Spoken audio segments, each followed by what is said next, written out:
Shalini Bharadwaj. You all are watching ITV Network's Medically Speaking. So before starting my show, I would like to give an important message to everyone that be aware, but do not panic. This is very important. And today we will be going to discuss about the judicial use of testing, drugs and oxygen to treat COVID-19 patients. We have with us on our panel Dr. K.K. Agarwal, who is a former president of Indian Medical Association. We have with us Dr. Kaushal Verma, who is a professor of dermatology at AIIMS, and Dr. Atul Mathur, who is an Executive Director, Interventional Cardiology and Chief of Cath Labs at Fortis Escorts. Welcome to Medically Speaking, sir. Namaskar. My first question goes to Dr. K.K. Agarwal. Sir, what should be the common prescription which should be given to COVID-19 patients? So first of all, let us understand that the virus has changed. We now have a UK virus, original wild virus. We had B1.1, 617 double mutation virus, and now we also have 618 virus in West Bengal. So there are multiple viruses. They are behaving differently. One thing is common in all of them, and that is the body reacts to them with inflammation and thrombosis. Day 1 is gamma interferon response. Day 3 is Th1 inflammation, and day 5 is Th17 inflammation. So what happens is by day 5, if you don't treat, they develop microthrombi. So the fundamental principle of COVID-19 is to prevent inflammation. So therefore, we make sure that our metabolic syndrome, diabetes, blood pressure is under control. Number 2, once we develop the virus, and if there is a high viremia, we prevent thromboinflammation by giving anti-inflammatory steroids and anticoagulant. Today we are talking about non-heparin oral anticoagulant as early as possible. If we get by day 3 any signs of thromboinflammation, which is CRP more than 10, fever more than 101, and by day 5, if we find high D dimer or fall in platelets by day 3, we must make sure that our thromboinflammation is under control. Our point is keep your CRP less than 5 by day 5, and in any case less than 10 by day 10. If you do not treat thromboinflammation in time, these are the people who end up onto oxygen dependent, high flow oxygen dependent, or ventilator dependent, and some of them will end up in taking a new birth. Dr. Atul, sir, what are those symptoms when RT-PCR is required? See, RT-PCR is a test to detect the virus particles present in your nasal and the oral passages. And that is where the COVID virus inhabits. So RT-PCR can be offered in asymptomatic patients also if they have been close contacts of a COVID infected person, or let's say a healthcare worker who has been exposed to COVID aerosols of an infected patient. So symptoms are not necessary. We can screen them because once they get infected, they could be infective to other people. Second, we look for people who have symptoms suggestive of COVID, and symptoms can be mild, they can be moderate, or they could be very severe.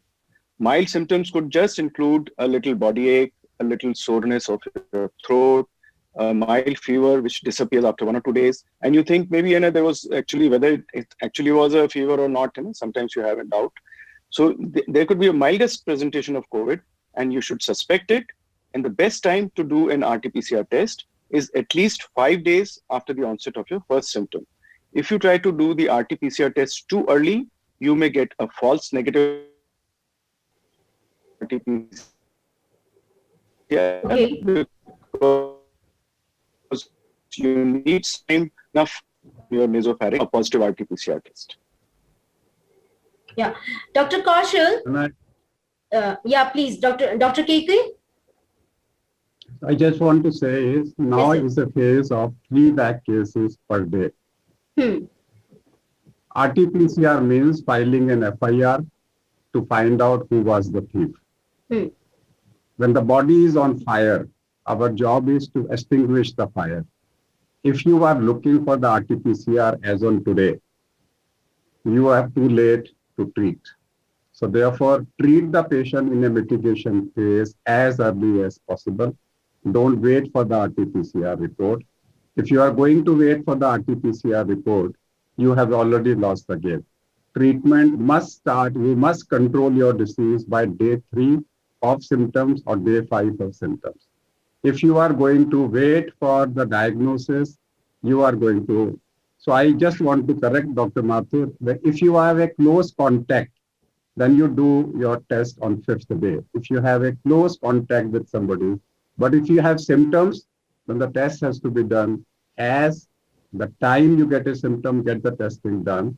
But if the testing is not available, start the treatment as early as possible.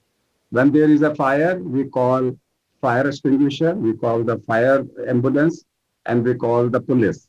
To police job, which is PCR job, is to find out who was the thief, who set the fire on. But you also need to do a C-reactive protein, if available, as the earliest to find out how much fire is there. Start treatment before PCR report is available. Yeah. Dr. Harsh Mahajan. Dr. KK Agarwal has made a very Please continue. right suggestion. Yeah. So there is a rapid antigen test which is also available, which I did not mention. So the rapid antigen test will give you, or if you get a rapid test which is positive, then maybe it will be appropriate to start a treatment Dr. KK Agarwal is advising right away. But if the rapid antigen test is negative, then we should definitely, of course, wait for a RT-PCR to absolutely be certain whether the patient did not have. So the negative rapid test does not mean much, but a positive rapid test will give you an immediate solution, because in this current scenario, there is so much of infection going around. We have to use a combination of both these tests. So that was a very good point made by Dr. KK. Yeah. Dr. Harsh Mahajan, sir, what are those masks which are most effective?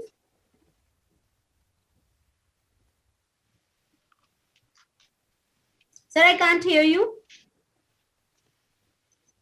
The most effective mask that is available here is the N95 mask.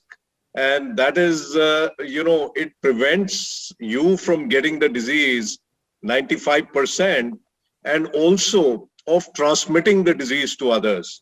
Having said that, this is used to be not available in the country in the first phase of the pandemic last year. And even at 500 rupees, we couldn't buy it. But today, the production capability in India is so high that you can get this mask very easily in bulk, 20 to 25 rupees. And this is something which most people should be able to afford. Last year, we used to say we reserve it only for healthcare personnel because it was difficult to get it. Today, it's universally available. Having said that, the other mask that is available is the surgical mask, which is generally a 3-ply mask. This is also quite good at stopping transmission. So if someone sitting opposite you is wearing a surgical mask, it stops transmission 90 to 95%, as good or nearly as good as an N95 mask, but your protection is about 65 to 70%. So this is something, if you have to wear in today's scenario with the virus running rampant, maybe it may be best to wear 2 of these masks, because now it has been proved scientifically that 2 masks are definitely better than 1 mask. Third, we have the least efficient variety, which is the cloth mask. Yes, sir. The cloth mask also, even though it was touted throughout the pandemic, but is not very efficient, especially a handkerchief or a dupatta, it's not going to work much. It has too many pores through which viruses are very, very tiny particles they can go through. So if you are forced to wear a cloth mask, have multiple layers of the cloth mask. And again, I would stress, do double masking. Something definitely is better than nothing, but to protect yourself, ideal N95 mask, after that, the surgical mask, and third, multiple layers of the cloth mask. And you can also use a combination. For example, when I go into a COVID area, I wear an N95 mask, and on top of that, I wear a surgical mask. The surgical mask then I dispose of after coming out of the COVID area, whereas the N95 I can still retain because the surgical mask has covered it. Most important is that you have to wear a mask today, no matter where you are, because now the Lancet article has put a stamp on what we already knew since the last year, that droplet infection may be responsible, but predominantly it is airborne infection. And so even that 6 feet distance, though desirable, you need to have as much distance as possible. Don't go into crowded rooms because the way the pandemic is and the way every second person appears to be infected, you have to be very, very careful. So COVID appropriate behavior is a savior against any kind of mutant virus, any kind of mutation. And not only do you wear the mask, but wear it properly. So a proper mask, worn properly, double masking, all these are very, very important in these exceedingly troubled times. That's true, sir. Dr. Kaushal, so do you think Remdesivir is a Ramban? It only decreases viral load, as doctors are suggesting. But still, what do you think that, what is the condition when it is required? There are several drugs which have been tried over the period of time in the last 1 year. And this was one of the drugs which was used, thinking that it's going to be quite useful. But now there are large studies available. There is meta-analysis available which suggests that it is of very little value, if at all. And if it is effective in the early phase of the disease when the viral replication is going on, when the viremia is there. But at a later stage of the disease, as Dr. Agarwal was explaining, the virus has got the different stages. The disease has got different stages. The treatment will depend on the stage of the disease.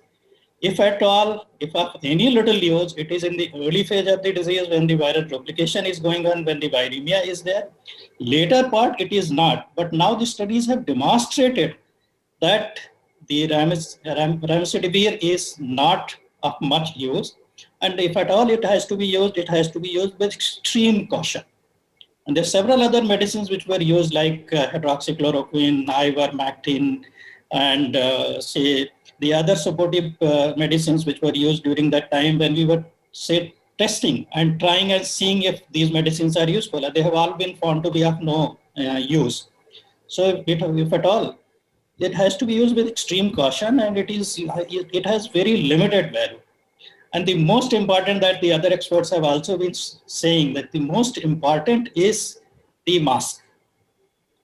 Use the mask, cover your mouth and cover your nose adequately whenever you are outside your house, and maintain the social or the physical distancing.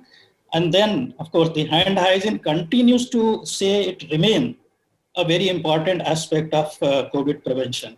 Despite that, the evidence is emerging that surface contamination is not the important route of infection or the important mode of infection, and aerosol also.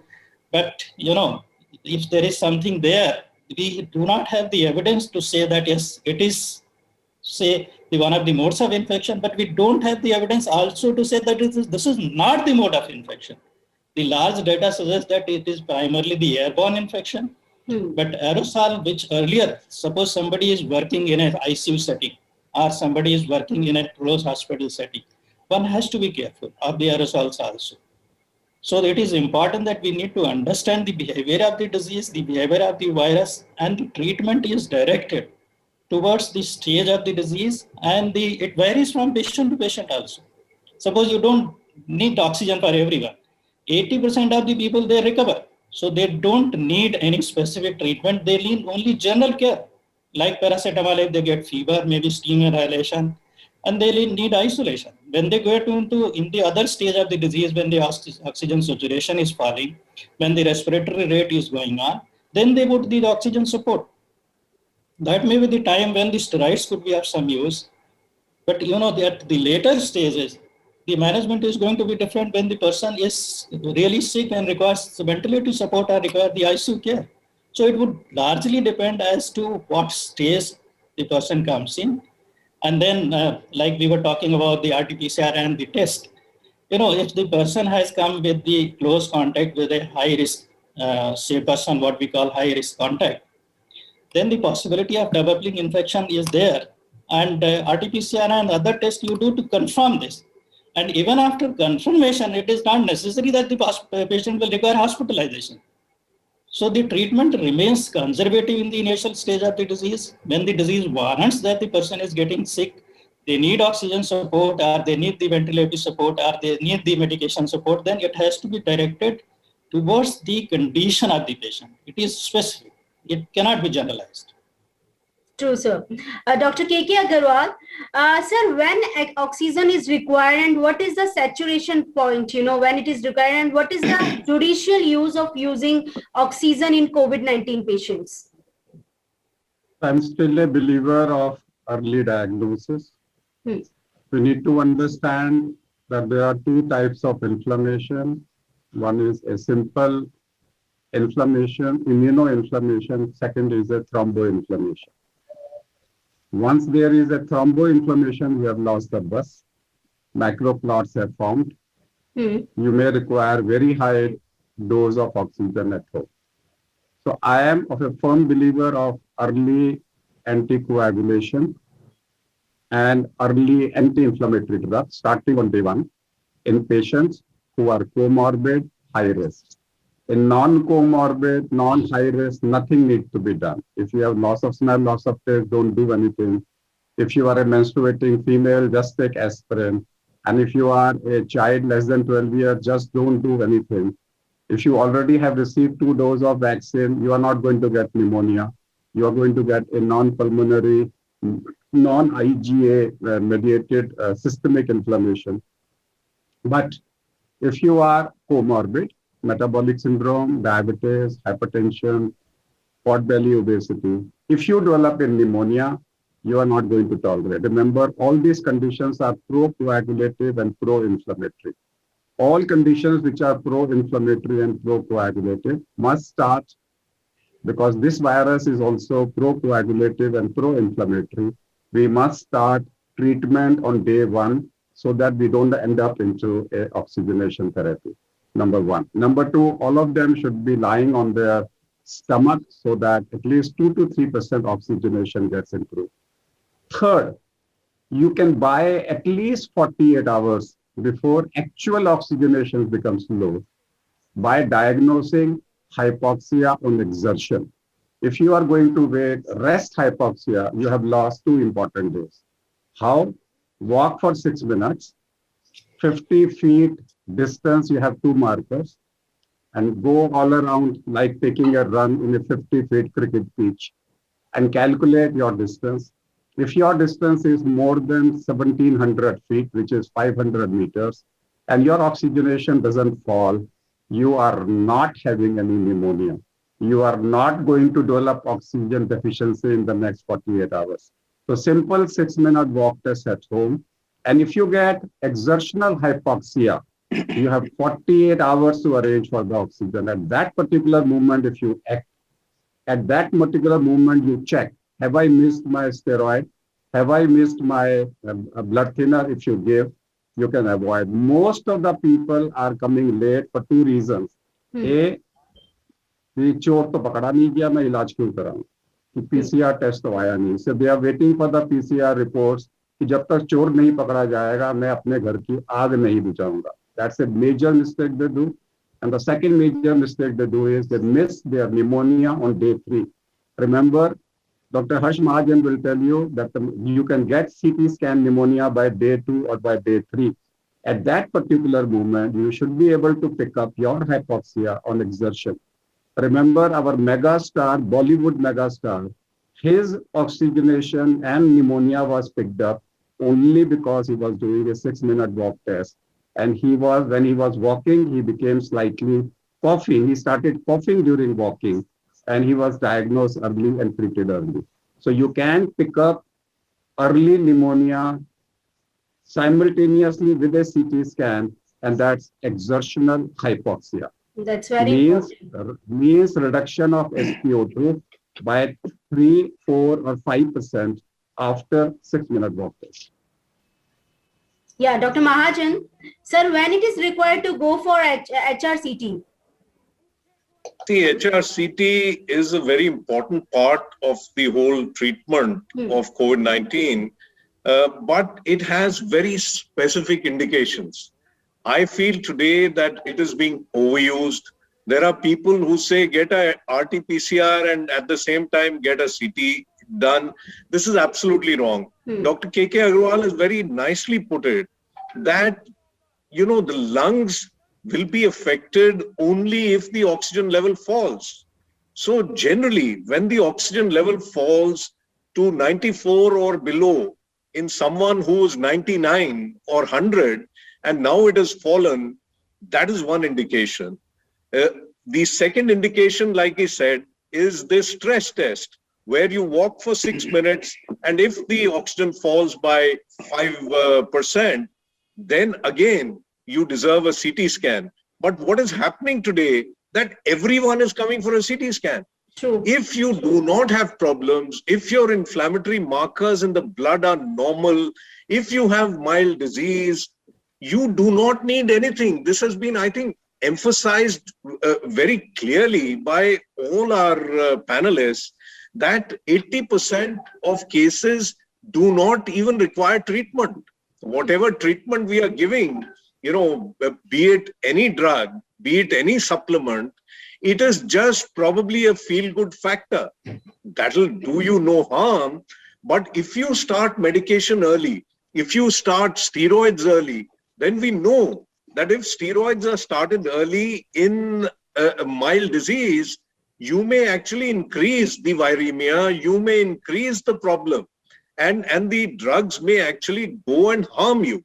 Yes. So CT, again, I'll reiterate, should be done, is very useful. You can see the CT severity score, how much of the lung volume is involved, very easily using a CT. But when there is hypoxia, or when these symptoms are very, very marked, and generally, this is divided into mild, moderate, and severe, and we score generally out of 25. There are many methods of scoring it, but the one universally used scores out of 25, where 1 to 8 is mild disease, 9 to 15 is moderate disease, and this is the category where at 11, 12, 13, you may require hospitalization. This can act as a triaging tool, of course, based on everything else. Please remember, we have to treat the patient. We do not treat the CT scan or the blood reports. We have to take the view holistically. 16 to 25 is severe disease, severe involvement of the lungs. But again, I will emphasize, please do not overuse it. Use it judiciously, use it appropriately. And when used appropriately, not only is it useful in diagnosing what is going on, it is also useful in seeing how your treatment is working. Is the patient improving or not improving? One final word, and that has been spoken of before, RT-PCR test coming negative. In today's environment of the pandemic, we are sure clinically there is history of close contact, there are symptoms of COVID-19, and the RT-PCR has come negative. Two things to be done. One, we may have done the RT-PCR slightly early, even before symptoms started. Two, we may have come up with a false negative RT-PCR. In such situation, if you were asymptomatic when you got the test done and it came negative, repeat a RT-PCR after 2 to 3 days. In a symptomatic, where clinically we are sure we are dealing with COVID, RT-PCR is negative, get a CT scan done. It can show you the typical lesions and then can act as a diagnostic tool. CT is not the primary diagnostic tool. It can add on to the clinical features even if RT-PCR is come negative, because we know the sensitivity of RT-PCR is 70%. In today's environment, we may be right 80% of the time, but still inherently there is a significant negative RT-PCR value. So everything should be put in the clinical context, and we go ahead. And I would agree with Dr. Agarwal, in the serious cases, in those who have reduced oxygen level, where oxygen levels are falling, the quicker we institute therapy, the better off we are. And we cannot wait for RT-PCR report as it is, because of the huge rush for RT-PCR. Reports are getting delayed to 48 hours, 72 hours, at times even longer. We cannot wait. We have to act fast. Can I add a few things? Yes, sir. Please Shalini? continue. Yes, sir. Okay, so it has been very beautifully put by Harsh. See, so little is actually known and proved about COVID that everybody you see around thinks he is an expert. Honestly, me, you, or anybody else know very little about COVID. The few facts that we know is that COVID for management of patients can be divided into mild, moderate, and severe, as Harsh has pointed out. This can be based either on the clinical presentation or on the presence of blood reports, or thirdly, on the basis of the CT scan. Now, the other thing which we should know is that the first week is the phase of viremia. And that is the time, if you give steroids, like we were told by Dr. Kaushal also, if you give steroids at that time, you may further aggravate the growth of the virus and escalate, unless the markers in the blood are showing significant inflammation. You should avoid steroids because it may end up further increasing the viremia in the human being. So steroids are usually best safely given in the second week. The first week is meant for the two probable antiviral drugs which have questionable benefit. One is, of course, Fabiflu, and the other one is Remdesivir. So Remdesivir is being used. It has to be used very sparingly if you have moderate or severe involvement on your blood parameters, or the oxygen saturation is down in the first week. Otherwise, Remdesivir should not be used for mild cases at all. And the other thing is that the CT scan, the lung involvement in the COVID patients usually come in the second week and not during the first week. And the CT scan, people who are going for HRCTs in the first week, and just immediately after the onset of symptoms, are likely to show a very futile purpose. And labs of Dr. Mahajan and so many other CT scans will be overburdened with work. So appropriately choosing the timing of the CT scan in the second week, where the lungs will get involved, will get you the right diagnosis if there is clinical indication to do a CT scan, as rightly said. Thank you so much, sir. Shalini, I want to clarify certain things. Yes, please, sir. Waiting for 1 week for investigation and CT scan, the patient will die. The patient has to be controlled by day 3 and day 5. If you don't control the patient by day 5, we have lost the game. So whatever we do, I agree with Atul Mathur, but whatever you do, you have to make sure. So all over the world, we in clinical practice, we only work on day 5. I tell all my patients, talk to your doctor on day 5 and ask him, am I under control or not? If you lose day 5, mortality is there. The whole treatment, whatever you do, is to make sure by day 5, your CRP is less than 1. And if you miss the target on day 10, your CRP is less than 10. If on day 10, your CRP is more than 10, means you have already gone to a thromboinflammation and you are in difficulty. Thank you. Sir, what about... So to clarify this, that we are talking of the inflammatory state, right? So inflammatory state, if it is present, then we need to act earlier. Otherwise, the message should go very clearly that all mild cases should not be treated in the first week. That's the thing. No, it's not a question of mild or moderate. It's a question of comorbid patients. Healthy people, irrespective of the age, irrespective of the duration, requires no treatment. But even if you are taking comorbid situation patients, and if you are going to wait for 2 weeks, it's too late. So we are practicing in a comorbid situation. So it is decided by comorbidity and not by the duration of illness. It is not decided by that what time, what week, because inflammation, that is a theoretical first week viral phase, because the viral phase we say because the virus dies on day 8.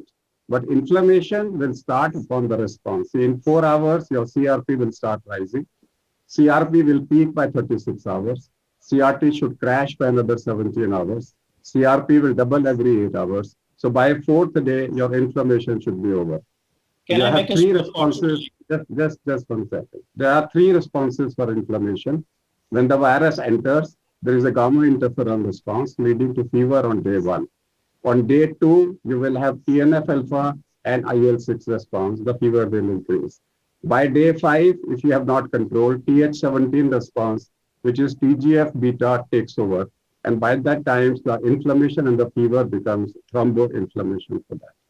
So what I don't want to go into the details of that. I can only tell you that if you are going to wait for a week for treatment, in high-risk comorbid patients, we have lost the bus. If it is a mild, 85%, we are not bothered.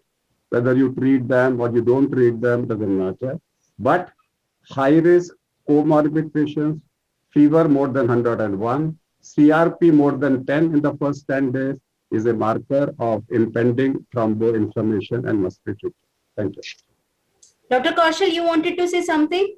Yeah, I think it's very important. Several points have been very nicely put forth, but we need to understand that, yes, it's a self-limiting disease in healthy individual in large percentage of the people. And our health facilities are limited. And what is happening that if we tell that, yes, the people are who have milder disease are in the initial phase of the disease, they are occupying beds in the hospital. So the people who are really sick, they are not getting hospital beds. People who are requiring ventilator support, they are not getting ventilator support because the ventilator support is limited. So we need to understand there are 2 categories, people with comorbid conditions, they need to be looked after separately. And there is a group who are otherwise healthy individuals, they also get the viral infection, they also get the COVID infection. Majority of them, 80% will recover. The body has the tremendous capacity to heal itself. Only about 20% will require the hospital care, out of which about 5% or 3 or 4% will require the ventilatory care. So they need to be treated in the initial phase of the disease symptomatically and possibly at home. They need to be rushing to the hospital only when the need is there. If they start rushing to the hospital, we already are into problem. We don't have beds available. I get 10, 15 calls every day. People are wanting to come to AIMS, to trauma center, to Jajjar, or wherever they can get admitted. Yes. And many of them are just scared. They are just scared that yes, something might happen. But see, majority of the people, they need to understand that it's a self-limiting disease. In most, it will recover on its own. When they have started having problem, like Dr. K.K. Agarwal emphasizing that yes, oxygen saturation level is falling, and then they have the respiratory symptoms, that is the time they require the hospital care. If you start admitting patients before that, where is the place for the people who are genuinely requiring this? The second thing is about this is what happening, sir. It is happening. We are facing problems. We are into deep trouble. And the second thing is that about the different stages of the disease, which has been well emphasized, that yes, there are certain medicines which could be of some relevance, could be of some value in some stages of the disease, like in the first stage. But even remdesivir or Fabiflu, it has been found to be of very little value. There is data, there is evidence to suggest. Steroids are in value when the cytokine storm is there. It's not otherwise. If you get it early, you are doing more harm to the patient than doing good. And same thing is happening even with teglizumab. That is also of limited value, and it is in the later stage of the disease. It's an anti-inflammatory drug. So that doesn't need to be used in the beginning of the course of the disease. The primary treatment is supportive. And as Dr. Mahajan and Dr. Agarwal was trying to emphasize, that the treatment is needs-based and it is specific. It depends on the clinical condition of the patient and it is highly individualized. It cannot be generalized. And people need to understand that the most important, even with this, is they should go for vaccination, which is preventive, and they should use the protective measures, the COVID appropriate behavior, mask, appropriate use, adequate covering nose and mouth, maintaining physical distancing, do not go to the crowded places, frequent hand wash, Do not just think unnecessarily, despite that there is not very strong evidence that it spreads by surface contact or surface contamination. And then people are coming after vaccination also.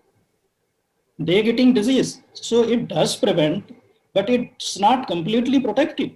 So the people who have got 2 doses of vaccines, they are also getting COVID symptoms, including some of our faculty members. They got infected because they got exposed to the people. Their RT-PCR is positive. But it does not protect, but it protects from the severe disease. It reduces the mortality. So the vaccination is important, but despite vaccination, the COVID appropriate behavior, the adequate masking, physical distancing, and maintaining the hand hygiene, these are important aspects of the COVID management. So at last, prevention is better than cure, sir. Thank you so much, Dr. K.K. Agarwal, Dr. Atul Mathur, Dr. Kaushal Verma, and Dr. Harsh Mahajan for joining us on Medically Speaking. Thank you so much. Thank you. For more such videos, subscribe to the NewsX YouTube channel, hit the bell icon.